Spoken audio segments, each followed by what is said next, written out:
Прывітанне ўсім слухачам і гледачам Еўрарадыё. Мы ў жывым эфіры. На сувязі з намі доктар паліталогіі, кіраўнік Варшаўскага цэнтру аналізу і прагнозу, сябра Вольнай Беларусі Павел Усаў. Прывітанне, Павел. Добрый дзень. Ну а калі такія справы, значыць размаўляць будзем пра палітыку, пра сітуацыю ў свеце і пра тое, як яна ўплывае на стан справаў у Беларусі. Мне здаецца, што я вас не падману, сябры, калі скажу, што галоўныя ньюсмейкеры і галоўныя вектары навінаў яны не змяніліся, але мне здаецца, што змянілася танальнасць абмеркавання гэтага ўсяго на мінулым тыдні. Прадстаўнікі адміністрацыі Трампа так кучна дабраліся да Еўропы, і кіраўнік Пентагона прыехаў, і віцэ-прэзідэнт.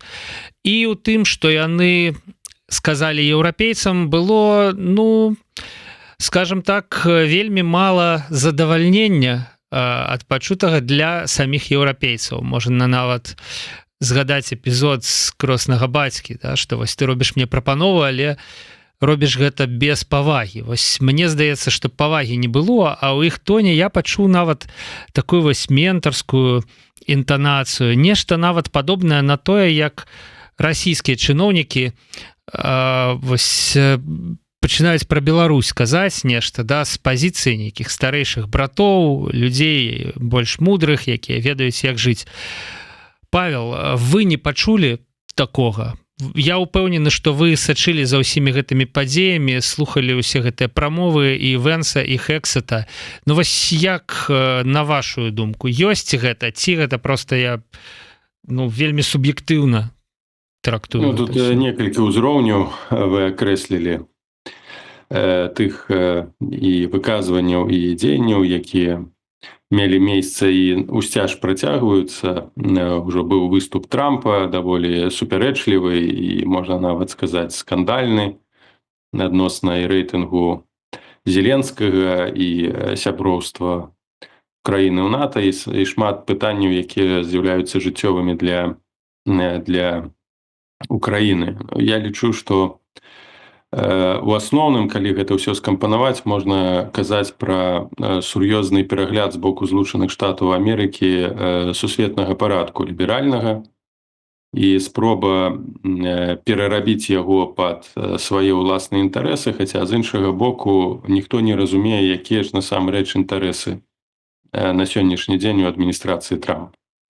Бо ёсць інтарэс Злучаных Штатаў Амерыкі, нацыянальны інтарэс, які базуецца на тым, каб захаваць сваю дамінацыю і быць тым глобальным гульцом, які акрэслівае правілы гульні, якія збольшага павінны будавацца якраз такі на прынцыпах лібералізма, дэмакраты, вольнага гандлю, ўсё таго, на чым будавалася ліберальная павестка, пачынаючы з 45-го году. Усе дамоўленасці, якія склаліся і падчас Другой сусветнай вайны у тым дэмакратычным лагеры Канада, Великабрытанія, Злучаныя Штаты Амерыкі, а потым Злучаныя Штаты Амерыкі, Канада, Великабрытанія і Еўропа.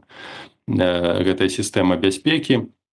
І з іншага боку, канешне ж, стрымліваць агрэсію і палітычную, і геапалітычную, такога калектыўнага аўтарытарызму. Можам зараз так гэта акрэсліць. Расія з Пуцінам і Лукашенка, яны кажуць пра калектыўны захад, а мы можам зараз казаць пра калектыўны аўтарытарызм ці калектыўны ўсход з выключэннем Японіі. І якраз такі вось яны, Расія, Кітай прасоўваюць сваю аўтарытарную павестку, антыліберальную. І якраз задачай, жыццёвым інтарэсам Злучаных Штатаў Амерыкі з'яўляецца паўстрыманне вось гэтага аўтарытарнага цунамі, якое можа заліць і знішчыць дэмакратычныя сістэмы і дэмакратычны парадак у свеце, бо якраз такі на гэтым і палягае іх мэта. І Злучаныя Штаты у сённяшняй кантэксце на чале з адміністрацыяй, яны як бы адыходзяць ад гэтых мэтаў, якімі ЗША кіраваліся, пачынаючы з Другой сусветнай вайны. вяртаючыся да нейкай палітыкі ізаляцыянізму і дыктуючы павестку, умовы нейкія нават для сваіх суседзяў. І гэта небяспечна, бо гэта па сутнасці ставіць пад сумнеў тое, што Трамп, ягоная адміністрацыя намагаюцца рэалізаваць і абараніць нацыянальныя інтарэсы Злучаных Штатаў Амерыкі. Я не кажу пра ўнутраную павестку, тое, што называецца там леваліберальнай ідэалогіяй, з якой Трамп намагаецца змагацца, гэта там унутраныя справы ЗША. Тут мы маем дачыненне з тым, што Трамп пачынае сябраваць з Расіяй, з Пуцінам супраць Еўропы, свайго натуральнага саюзніка. Фактычна без чаго Злучаныя Штаты страцяць увогуле сваю геапалітычную прысутнасць у свеце, бо без еўрапейскага звязу, у які яны інвестуюць бяспеку у межах НАТО, у межах супольнай дзейнасці, гэта тое, чым фактычна з'яўляецца другой нагой ЗША у свеце, калі мы кажам пра глобальную там дамінацыю, хаця ніхто глобальна дамінаваць у свеце не можа, тым не менш выглядае, што Злучаныя Штаты ўсё ж такі тая супердзяржава, якая акрэслівае пэўны парадак і пэўную сістэму бяспекі. І вось зараз Злучаныя Штаты выступаюць у прамовах Хексета, у прамовах Вэнса і Трампа, яны нібы выступаюць супраць гэтага ліберальнага парадку, сусветнага ліберальнага парадку, які выходзіць па-за межы, яшчэ раз падкрэслю, так званай леваліберальнай ідэалогіі, якая зусім іншага тычыцца аспекту. Гэта хутчэй культурны тренд і ніяк не датычыць тэндэнцыяў, звязаных з бяспекай. Можа яна падабацца, можа не падабацца. Гэта справа, скажем, кожнай дзяржавы вырашаць, наколькі там хто з'яўляецца трэцім полам, ці чацвёртым, ці пятым. Гэта ніяк не ўплывае на бяспеку. На сённяшні дзень выклікам для бяспекі сусветнай і, больш таго, для ліберальнага парадку з'яўляецца Расія. Яна гэта засведчыла. Агрэсія супраць Украіны, яна кінула выклік, чаго не рабілася пасля 89-го году, кінула выклік менавіта з захаду. Гэта выклік для дэмакратычнага парадку, для сусветнага ліберальнага парадку, які больш-менш эфектыўна, але ўсё ж такі функцыянаваў на працягу 30 год.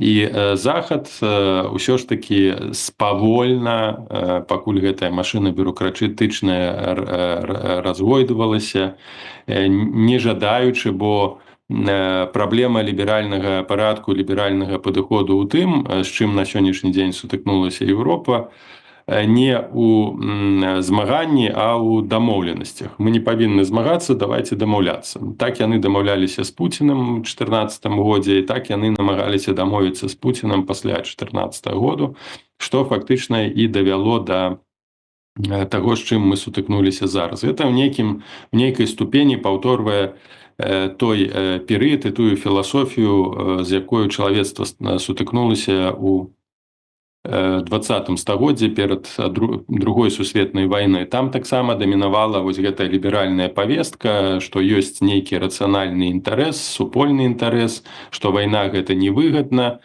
што вайна нерацыянальная, і Гітлер не такі дурак, каб пачаць вайну, бо гэта нерацыянальна, гэта шкодзіць усім. Вось такая была павестка тады. І яна вярнулася фактычна у міжнародную палітыку ўжо ў 20 стагоддзі, асабліва пасля ўпадка Савецкага Саюза. Пра гэта мы неаднакратна казалі, што трэба дамаўляцца, трэба знайсці кампраміс. Як памятаеце, казаў Гарбачоў, працэс пайшоў, кансэнсус, гэтыя папулярныя словы ў Савецкім Саюзе, яны сталі папулярнымі ў міжнароднай палітыцы напрыканцы 20-го, пачатак 21-го стагоддзя, што трэба дамаўляцца з дыктатарамі, бо вайна не выгадна нікому. І, канешне, Расія гэта выкарыстала. Яны наўпрост пра гэта казалі, і Медведзеў, і атачэнне Пуціна, што захад пакрычыць, да і забудзецца, і так станець на на пазіцыі Расіі. І, на жаль, гэта адбілася на сітуацыі ва ўкраіне, але гэта таксама і еўрапейскія палітыкі пачалі гэта разумець, што гэта так ці інакш раней ці пазней адаб'ецца на саміх грамадствах еўрапейскіх. Тым не менш, мы бачым, што ліберальнае мысленне ўжо больш такі культурны канфармізм, ён прысутны ў грамадствах заходніх, якія не жадаюць ісці на ніякую канфрантацыю, тым больш яны не жадаюць прамяняць свой камфорт на мілітарызацыю. Яны знову кажуць пра неабходнасць дамаўляцца, пра неабходнасць захаваць камфорт унутраны і ніякай канфрантацыі. Нават мы бачылі, якая рэакцыя была Туска, што па сутнасці вайна ідзе каля межаў Польшчы, яна яе ахоплівае, ёсць канфрантацыя, пагроза нават з боку рэжыма Лукашенка, гэта так званая гібридная атака міграцыйная, дроны ці ракеты залетаюць на тэрыторыю Польшчы. Тым не менш, канкрэтна Туск агучыў, што польскія вайскоўцы не будуць прысутныя ва ўкраіне.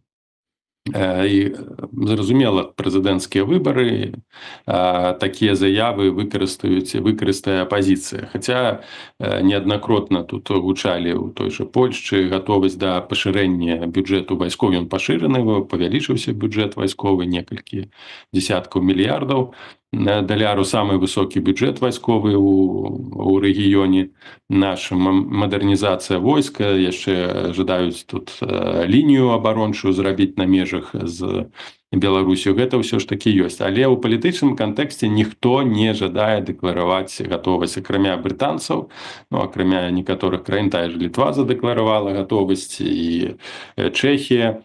Але адзінай пазіцыі па гэтаму пытанню няма. І, канешне, гэта ж не тое, што яны высылаюць салдат, якія будуць ваяваць, гэта хутчэй як піскіпер, так, як для бяспекі, для гарантыі бяспекі, якія павінны гарантаваць гэты працэс заключэння міру. А, на жаль, вось гэтая місія, яна ускладалася ўвесь час на Злучаныя Штаты Амерыкі. Яна павінна была быць такім сусветным жандармам, пагразіць пальцам, і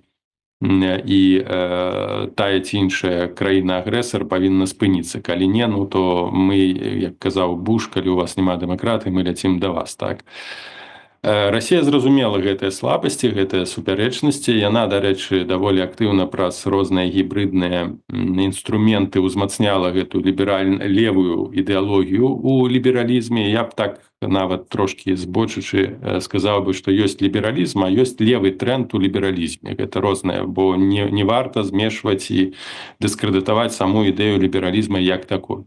Нічога лепшага, акрамя лібералізма і дэмакратыі, у нашым свеце, у глобальным свеце няма.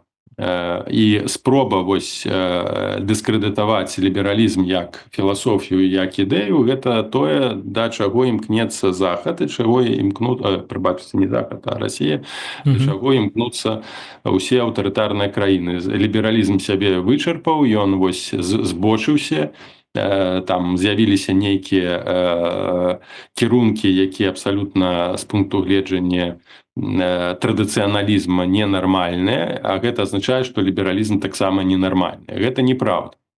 Так, лібералізм дае магчымасці самарэалізацыі ва ўсіх накірунках, як ты хочаш. Нішто цябе не абмяжоўвае, толькі свабода і выбар іншага чалавека. Вось гэта асноўны пастулат, свабода і дэмакраты. А ёсць такі радыкальны левы кірунак у лібералізме, які, канешне, ужо ахоплівае нейкія фізіялагічныя аспекты, псіхалагічныя, медыцынскія. Я ўжо ў гэта не ўваходжу, ёсць спецыялісты ад гендера, няхай яны пра гэта і кажуць. Але яшчэ раз падкрэслю, не трэба і нельга дыскрэдытаваць лібералізм як філасофію, на якой пабудавалася заходняя цывілізацыя, да якой імкнемся мы ў Беларусі.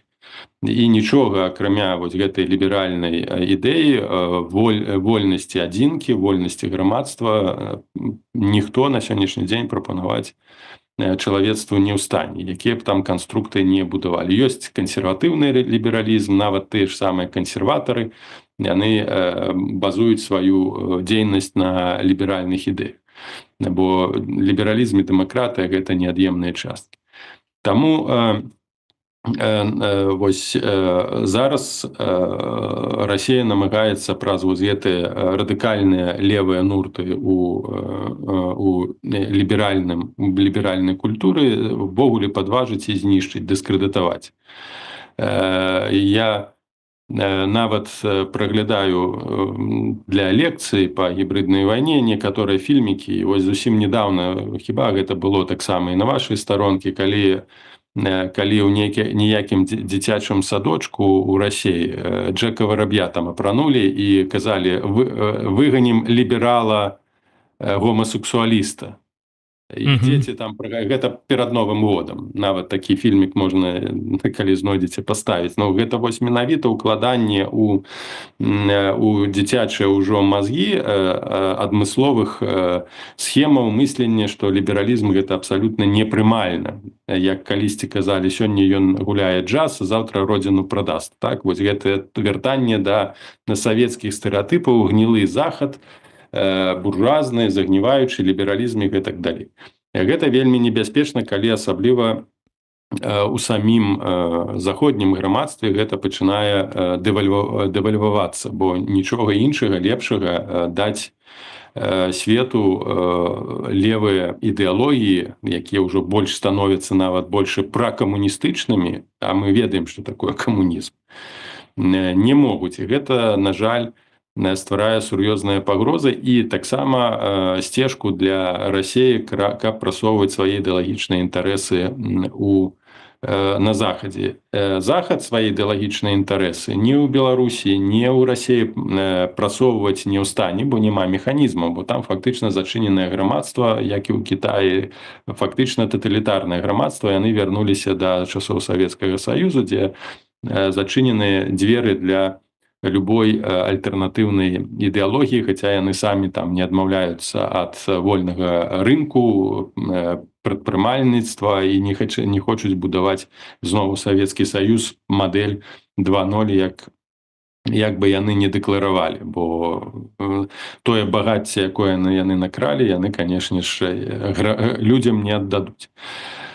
Дык вось, на жаль, Трамп праз вось гэтае дзеянне, ён таксама падважвае важнасць вось гэтай ліберальнай дэмакратычнай павесткі, бо што такое, Вэнс прыязджае, пачынае вучыць Еўропу дэмакратыі. То ў Еўропе значна больш дэмакратыі у кантэксце правоў, у кантэксце канстытуцыі, у кантэксце свабоды, чым нават у Злучаных Штатах Амерыкі. Так, можа ўзнікнуць пытанне гандлю зброі, вольнага доступу, які ёсць у ЗША і чаго няма ў Еўропе, але гэта ўжо культурная спецыфіка, культурныя элементы двух розных цывілізацый, якія ў сукупнасці ствараюць ліберальную цывілізацыю. То бок атрымліваецца, у Крамля такая шматслойная гульня. Ён з аднаго боку дыскрэдытуе ліберальную ідэалогію праз нейкія скрайнія маргінальныя яе праявы.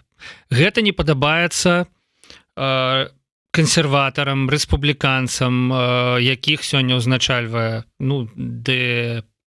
де-факта Трамп і які з'яўляецца прэзідэнтам ЗША.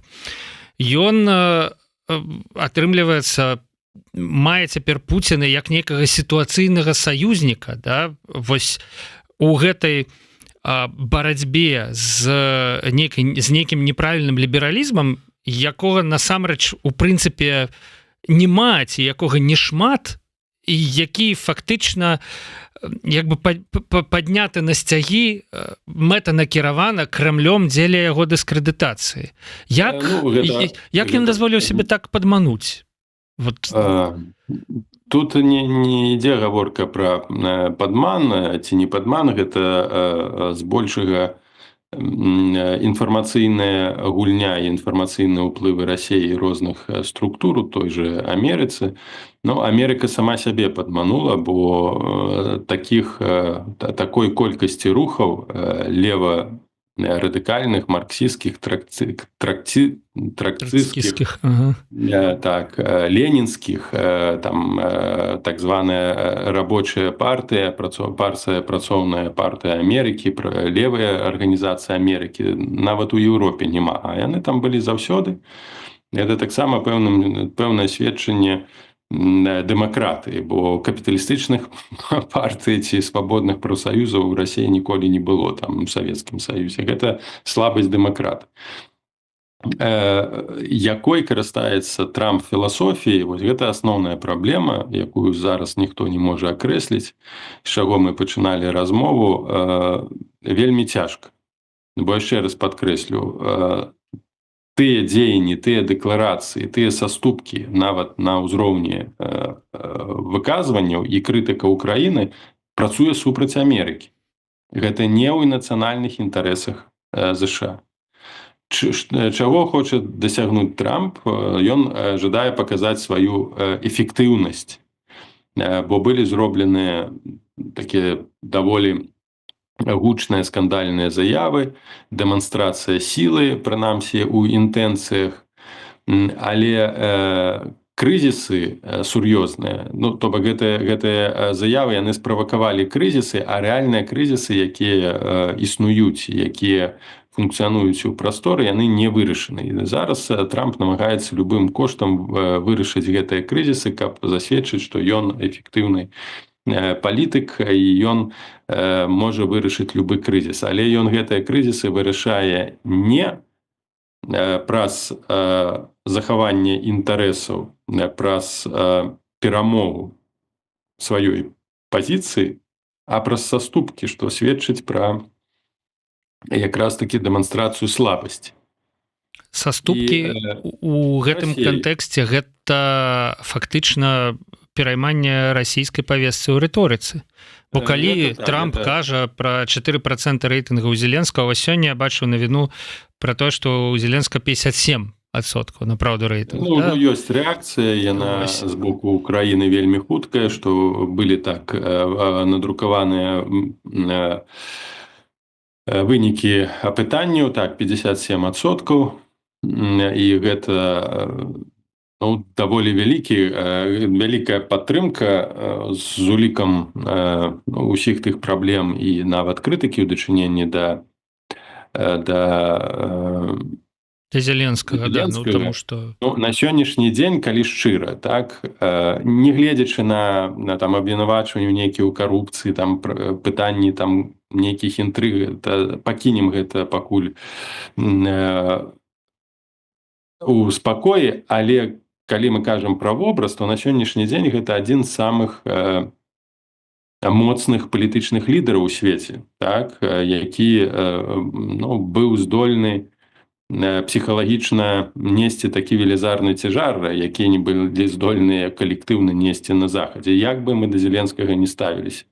Тое, што ён застаўся ў Кіеве, тое, што ён фактычна ўзяў на сябе вось гэтую адказнасць палітычную, псіхалагічную падтрымкі, ён значна больш мацнейшы псіхалагічна ад Пуціна і ад Трампа. Магчыма, гэта не падабаецца Трампу, што ёсць чалавек значна больш для свету і для Еўропы важны, канешне, тут без падтрымкі Захаду, без падтрымкі Злучаных Штатаў Амерыкі, ну, гэты імідж бы нічога не каштаваў, але і Украіна магла б прайграць, але якраз такі ягоная пастава, дзеянні украінскага войска ў першыя тыдні вайны, дзеянні грамадства украінскае, яны паказалі, гэта было значна важнейшае, бо мы памятаем, якая рэакцыя была Захаду, маўчанне, разгубленасць, яны не ведалі, што рабіць, што Кіеў захопіць праз 3 дні, трэба будзе ўжо новую умову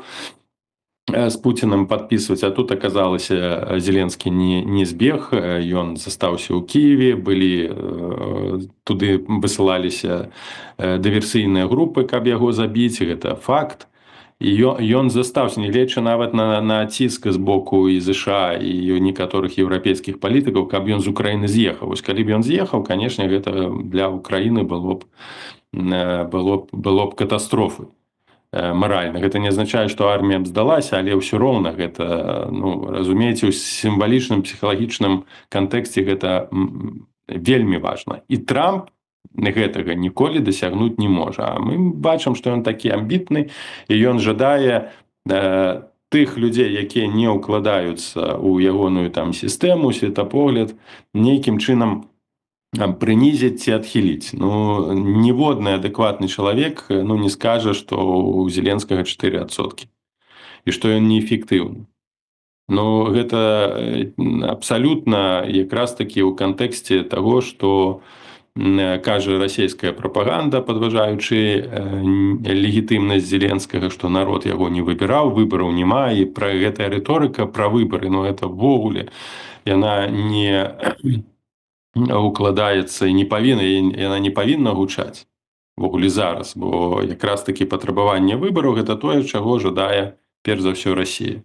Бо гэта дадатковы інструмент, гэта велізарная прастора для таго, каб стварыць унутраны глыбокі крызіс, яшчэ больш паглыбіць грамадскі кантроль, дэмаралізаваць, дэмабілізаваць і потым маніпуляваць вынікамі. Гэта не падабаецца партыі, гэта не дэмакраты, або партыі зачыненыя, такія як там ОПЗЖ, там яны абмежаваныя. Няма медыяў свабодных, дайце свабодныя медыа, давайце выбары сапраўдныя праведзем, яшчэ па стандартах АБСЕ, ну гэта абсалютна. Якраз такі тое палітычная зброя, якую зараз Расія патрабуе. Ну навошта Трамп да такой рыторыкі спускаецца? І вось тут ўжо, ну, такое ўражанне, што Трамп хацеў бы заключыць мір, вось, прадэманстраваць сваю эфектыўнасць любым коштам, перш за ўсё коштам Украіны. Хаця, канешне, можа быць такая іншая тэорыя, што ён гуляецца з Пуціным, што ён спрабуе паказаць сваю добрую волю, якую Пуцін не прыме, і тады ён можа напоўніцу запусціць працэс нейкай вайсковай падтрымкі для Украіны, але, на жаль, у такі падыход не ўкладаюцца ўсе дэкларацыі. То бок ты павінен быць аб'ектыўны. Добра, хочаш перамоваў, давай запусці гэтыя перамовы, но не патрабуй ад Украіны нейкіх саступак. То бок тут павінны быць роўная пазіцыя, а гэтых пазіцый роўных няма. Тое, што прапануе Трамп Пуціну, гэта перамовы коштам саступак Украіны. То бок тое, што жадае зрабіць і патрабуе Расія. Якая ў гэтым мэта? Ілюзія адносна таго, што ён выкарыстае Расію ў супрацьстаянні з Кітаем, ну, на маю думку, гэта ввогуле нейкае інфантыльнае бачанне, разуменне, бо залежнасць Расіі ад Кітая, яна сістэмная. Расія ніколі не зможа, як і Беларусь зараз не можа адарвацца ад Расіі, так і Расія не ў стане будзе адарвацца ад Расіі. Таму ад Китая, таму прагледзець нейкую логіку, якой бы кіраваўся Трамп з мэтай узмоцніць нацыянальныя інтарэсы ЗША вельмі цяжка. І гэта стварае праблемы, бо мы б хацелі знайсці нейкую лагічнае тлумачэнне. Але самі выказванні, самі паставы, самі пазіцыі вышэйшых асоб у ЗША, яны не даюць магчымасці гэта зрабіць.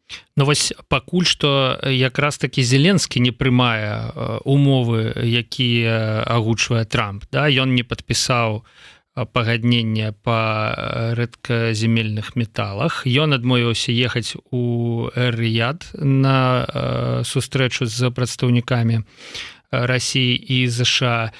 І, уласна, у мяне такое адчуванне, што якраз такі крытыка Трампа звязаная роўна з тым, што вы сказалі, што Зеленскі адмаўляецца слухацца. Да, вот ён проста адмаўляецца плясаць пад дудку Трампа, і гэта перашкаджае Трампу вось проста лёгка скончыць гэтую справу, развязаць гэты вузел і пайсці далей, Таму што ў Трампа безумоўна ёсць шмат іншых пытанняў, праблем. Унутраная палітыка ЗША, я ўпэўнены, займае яго нашмат больш, чым вырашэнне расійска-украінскага канфлікта ў Еўропе. А не атрымліваецца. Вось ён неяк сабе гэта прыдумаў, як гэта зрабіць лягчэй. Ну, няхай Пуцін забярэ сабе там тэрыторыі, няхай там якія-небудзь еўрапейскія міратворцы стануць на мяжы, амерыканцы будуць ахоўваць свае прадпрыемствы па здабычы рэдказямельных металаў. Вось беларуская сделка, про якую, мне здаецца, нам таксама абавязкова трэба пагаварыць круху, да, пад якую таксама будзе патрэбна нейкая бяспека самім ЗША будзе, да, якую яны будуць забяспечваць, то бок свае бізнес-інтарэсы. І ўсё, як бы пытанне вырашанае. Тут раптам Зеленскі, ну, не, я так не хочу. Гэта відавочна шкода, наносіць шкоду Украіне, ну просто відавочна, да? Давайте як-небудзь по-іншаму. Трамп незадаволены. Ну, что такое? Я уже думал, вот мы там послезавтра все повырашаем и забудем про это, да? Ну, можа такое быць, як думаеце? Ну, вы вельмі добра патлумачылі, што тут, конечно ж, Зеленскі не мог падпісаць, бо это азначае, што як у слын вядомых аўтараў деньги вечером, а в Голливуд. Так вы нам усё аддайце, а там мы паглядзім. І гэта абсалютна нерацыянальны, невыгадны падыход, калі мы кажам у дачыненні да інтарэсаў Украіны. Так, Украіна гатовая, укладайцеся, мы гатовы вам даць доступ да здабычы таго ж ліція і іншых металаў, ну але давайте скончым вайну на нашых умовах, бо гэта ўсе, так разумееце, усім выгадна, каб Расія прайграла, і Злучаным Штатам Амерыкі выгадна, каб Расія у гэтай вайне прайграла. Трамп робіць усё, каб гэта не адбылося, каб Расія выглядала пераможцам. І яшчэ раз кажу, рацыянальна неяк патлумачыць такія дзеянні лагічна вельмі цяжка. Паставіць на калені Еўропу, ну так Еўропа ж не вораг. Ну, возьміце, дамоўцеся, так, той, што сказаў Хэксет, ну, павялічце там выдаткі на ўтрыманне НАТО, але ж не ва ультыматыўнай форме. Не рабіць з Еўропы ворага і не абвінавачваць у Еўропе, што тут абмяжоўваюцца правы. Для каго правы? Для АФД абмяжоўваюцца правы?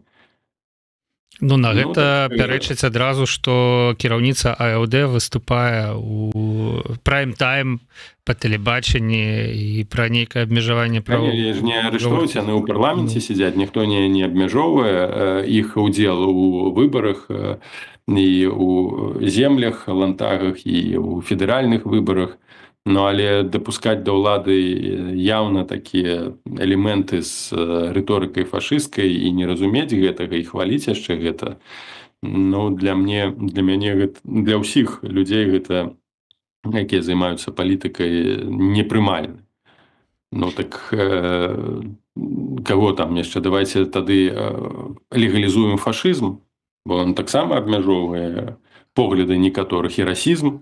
Ну, давайте не будем. Не дэмакратыя, калі тут фашыстаў не запрашаеце, якія будуць казаць «зікхай».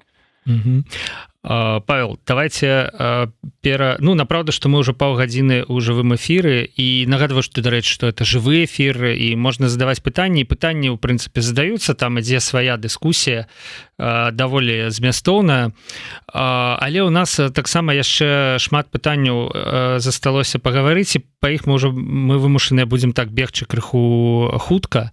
Да, вось гэта дамова з Беларусю, пра якую, я так разумею, што не вельмі, як гэта, легальна, да, праз зліў нейкі напісалі амерыканскія газеты пра тое, што таксама магчымая нейкая сделка, да, там адмена санкцый на калій, і відавочна, што на банкі і транспартных санкцый, хутчэй за ўсё, таму што калій неяк трэба ж вывезці будзе з Беларусі у абмен на вызваленне палітвязняў. Як вы лічыце, ці гэта магчыма, па-першае, і ці не з'яўляюцца контуры такой сделки, ну таксама нейкім паўтарэннем контураў таго, што Трамп робіць ва ўкраіне. Ва ўкраіне ж таксама вядзецца пра нейкую сделку з бізнес начыннем, да, вось з гэтымі рэдказямельнымі металамі. Зусім розныя сітуацыі, абсалютна розныя. Там вядзецца ва ўкраіне вайна, ёсць канкрэтны агрэсар, ёсць чалавекі, які адказны за смерці тысячаў людзей, гэта Путін, які не спыніцца на ўкраіне, які будзе знішчаць. І сделка з Путіным коштам Украіны, тут же, калі мы кажам пра умоўную сделку з Лукашенко, маламальскі прынятыя і падпісаныя міжнародныя дамовы і міжнароднае права. Ну то бок вы кажаце, што сделка з Пуціным магчымая, яна выглядае нашмат больш цынічна?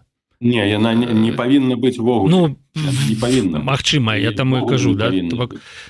Толькі ультыматум і толькі капітуляцыя. У сітуацыі з Беларусі трошкі іншая. Іншая чаму? Іншая таму, што няма эфектыўных механізмаў прымушэння Лукашенко да саступак для выпушчэння палітычных вязняў. Просто таму, што гэта ўжо сталася часткай абшару Расіі. Гэта тое ж самае, як уводзіць санкцыі супраць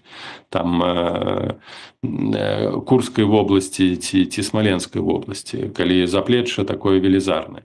Адзінае гэта гуманітарнае, як кажуць, уварванне, так, вынішчэнне фізычнае Лукашенка, на гэта ніхто пайсці не ў стане і ніколі не пойдзе. Гэта зразумела. І заклікаць да вайсковых дзеянняў супраць Лукашенка ніхто, безумоўна, не будзе.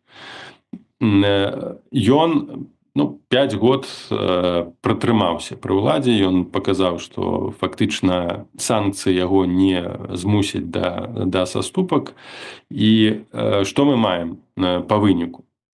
Па выніку мы маем 5 год людзей, якія сядзяць, яшчэ будуць 5 год сядзець. Санкцыі могуць прынесці мінімальны нейкі эфект у доўгатэрміновай перспектыве.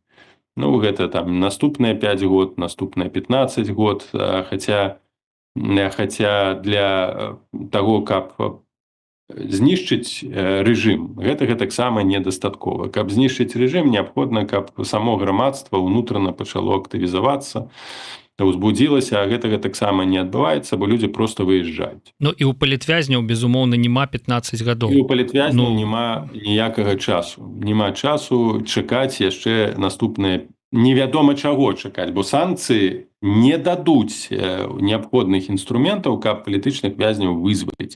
Не будзе іх проста.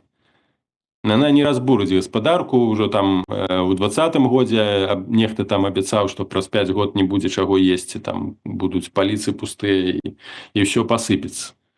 І гэтага не адбылося. І мы ведаем, па якіх прычынах, у выніку якіх абставінах, бо ёсць заплечы. Канешне, санкцыі маюць выключна нейкую такую маральную складаючую, не вядзіце бізнес з злачынцамі. Адзінае вось. Але ці гатовы мы на гэты прынцып, знаходзячыся ў бяспецы, дома, разважаючы на гэтыя тэмы, патрабаваць, каб нехта іншы аплачваў такі вялікі кошт сваім жыццём, сваім здароўем і сваім шчасцем. І калі перспектыва гэтага вельмі далёка таго, што санкцыі прынясуць эфект. Таму тут, канешне, знову падкрэслю, з гуманітарнага пункту гледжання, калі мы прызнаем, што палітычных вязняў трэба выцягнуць, тым, чым гэта магчыма толькі, што рэжым у перспектыве бліжэйшы, нават калі заліваць Беларусь, не абваліць. Сітуацыя будзе, магчыма, эканамічная пагаршацца, але яшчэ раз падкрэслю, залежнасць ад Расіі, яна ратуе сістэму. І заклікаць ці казаць пра тое, што нехта павінен аплочваць гэтыя рахункі і нашыя палітычныя ілюзіі, гэта таксама злачынства. Таму калі праз гэтыя нейкія дамоўленасці сістэма будзе аблегчана ў сэнсе не будзе такіх вялікіх рэпрэсіяў і людзі выйдуць на свабоду, то гэта нейкі плюс. Ну, дарэчы, для Трампа гэта ідэалагічнае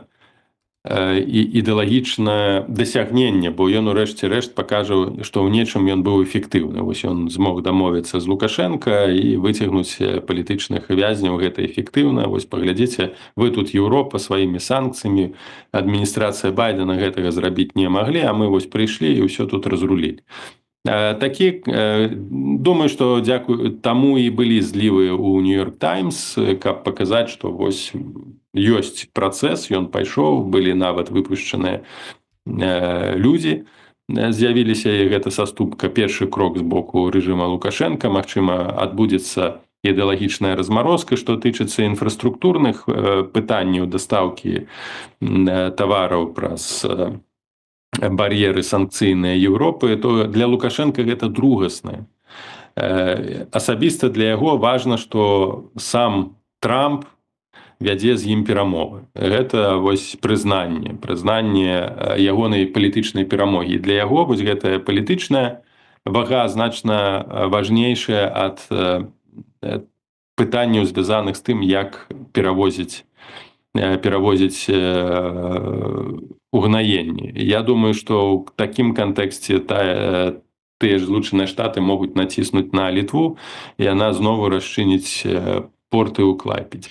То бок ўсё ж такі вось гэтая прыманка ў выглядзе вяртання амерыканскай амбасады, яна значная. Гэта вось такая, ну, важкая маркоўка, якая вісіць. Да, вось гэты дыялог беларуска-амерыканскі, да, ён для Лукашэнкі мае значэнне.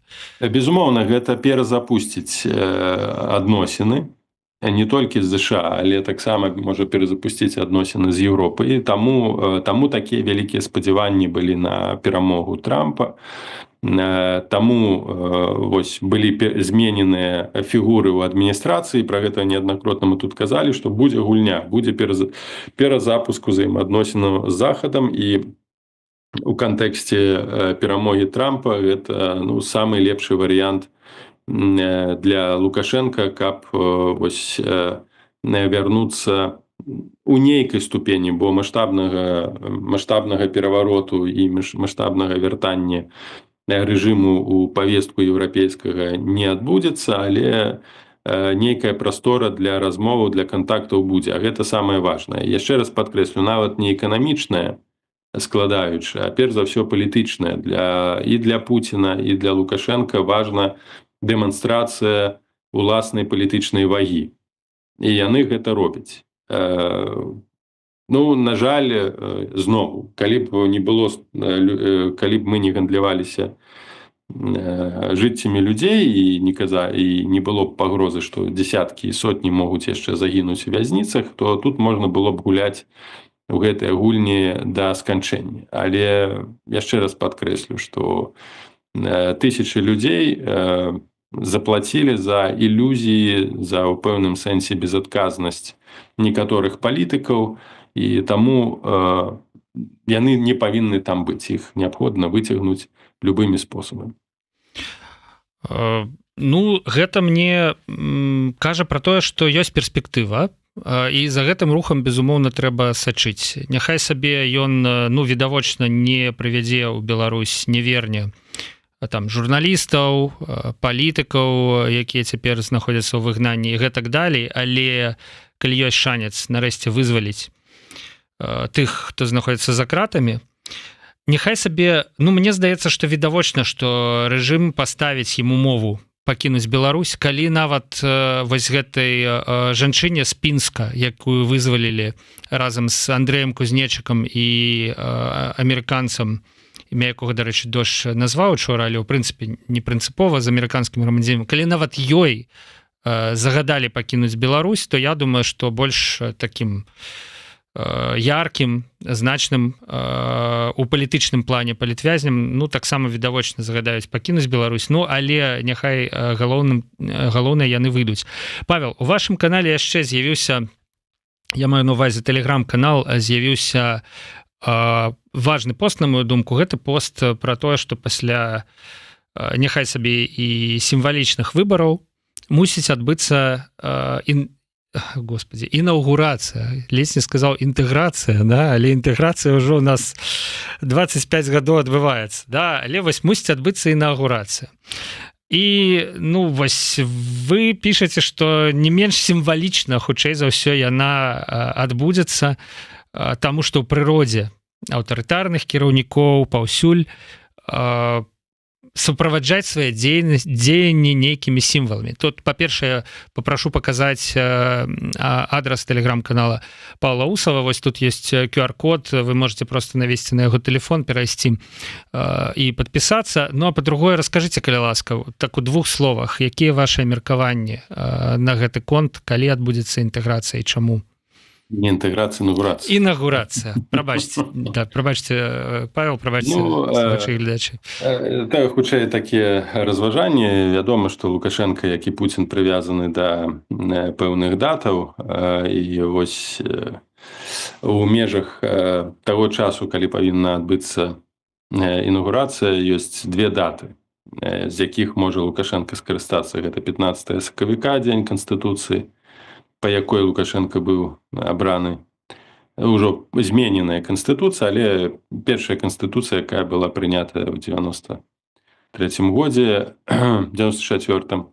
І другая дата гэта 25 сакавіка, якая з'яўляецца вельмі важнай і сімвалічнай для беларусаў, асабліва нацыянальна арыентаваных. І Лукашенко мог бы скарыстацца і з першай і другой датай. Першая, ну я ўжо акрэсліў, гэта вяртанне да гэтага сімвалізму права Канстытуцыі, што я вось гарант Канстытуцыі, я пратрымаўся, і мы вяртаемся ўжо да такога нармальнага працэсу функцыянавання, хаця сама па сабе інаўгурацыя не мае значэння, але ў кантэксце крызісу і таго, што перажыў Лукашенко, мае даволі вялікае значэнне з улікам таго, што ён перажыў у 20-м годзе, калі гэта інаўгурацыя была, як бы сказаць, інаўгурацыяй на кухні, на заднім двары. Так, прыхавана, ўсё там у сакрэце трымалася, бо была відавочна тое, што ён падтрымкі не мае. Зараз ён, канешне, будзе намагацца зрабіць яе пафаснай, урачыстай, як мага больш запрасіць гасцей, каб прадэманстраваць, што ён у доме хазяін. І таксама можа выкарыстаць 25 сакавіка як дэманстрацыю сваёй сімвалічнай перавагі, што ён перамог вось гэтай весь культурную палітычную традыцыю, ён усталяваў там сваю традыцыю, што ягоная традыцыя, ягоны сімвалізм, ён пераможны. Ну, а з іншага боку можа перахапіць гэтую нацыянальны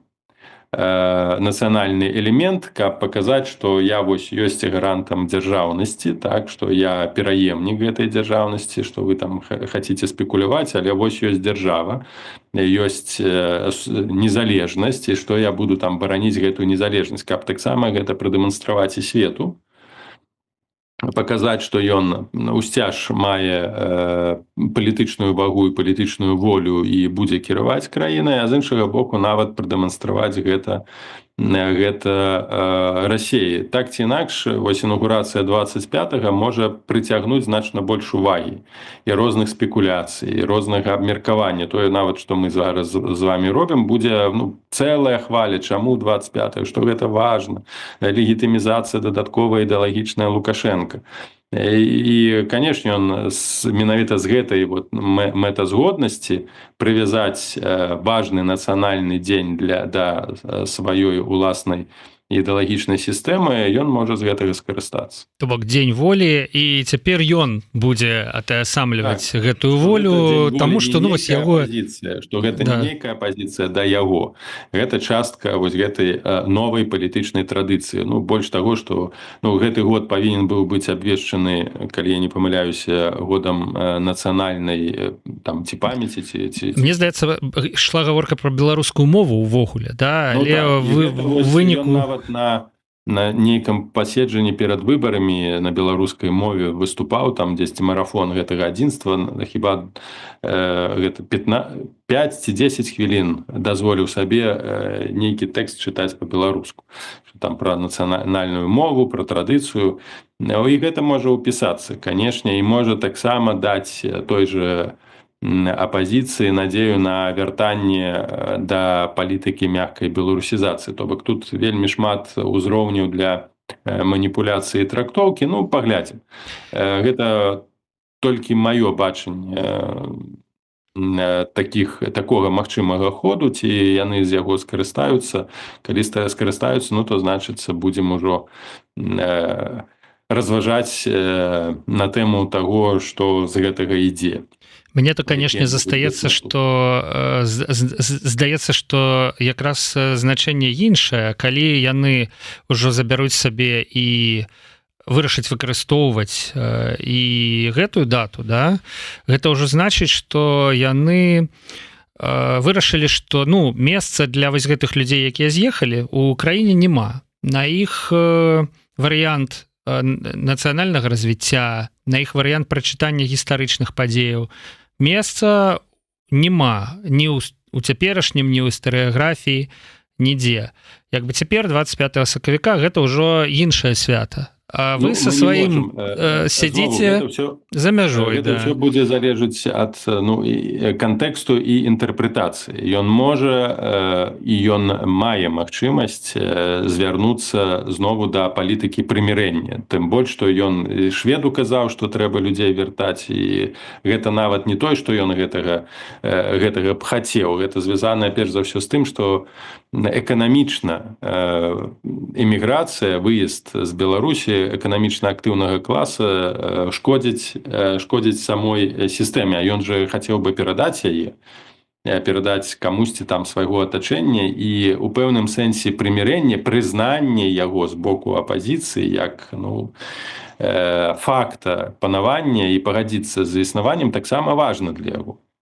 Я не выключаю такога прымірэння. Абсалютна згодны з тым, што не будзе ўжо лібералізацыі, ніякага пацяплення у сэнсе сістэмным. Ідэалагічны кантроль, вось гэтыя абмежаванні, яны застануцца, можа спыніцца панізіцца градус рэпрэсій, але вяртанне да адбудавання дэмакратычных інстытутаў, прынамсі на наступныя гады, чакаць не варта. Ён ужо ўсё, ён адмовіўся ад гэтага.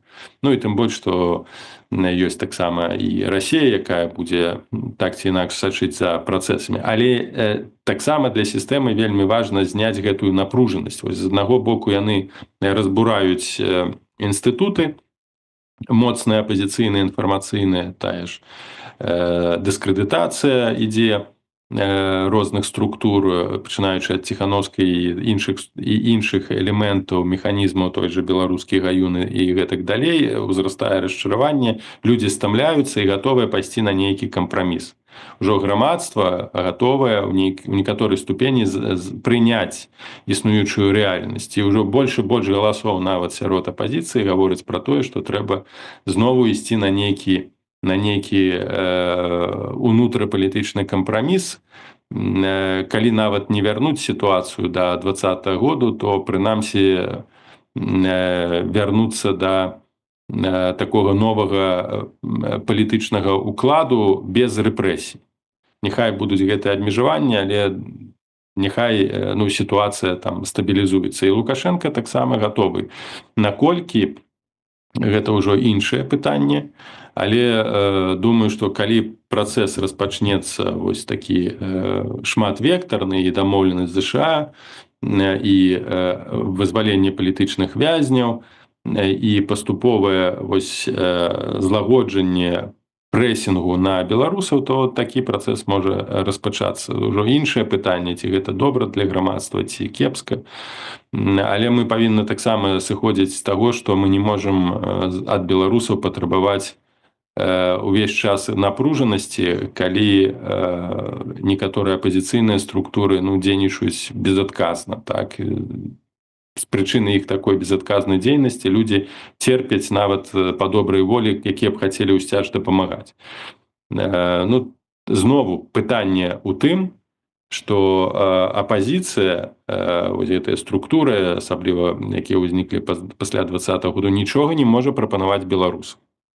На сённяшні дзень яны нічога не могуць прапанаваць.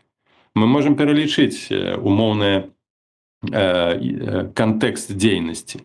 До 21 до 22 году яны прапаноўвалі хуткую перамогу. Гэта мабілізавала грамадства. Праз паўгады Лукашенка не будзе, праз годзік пачакайце, яшчэ не будзе. І яго ўжо не будзе. Людзі гатовы былі чакаць, гатовы былі садзіцца, яны нічога не баяліся. Зараз гэтая прапанова вычарпаная. Лукашенка не сышоў і не сыдзе.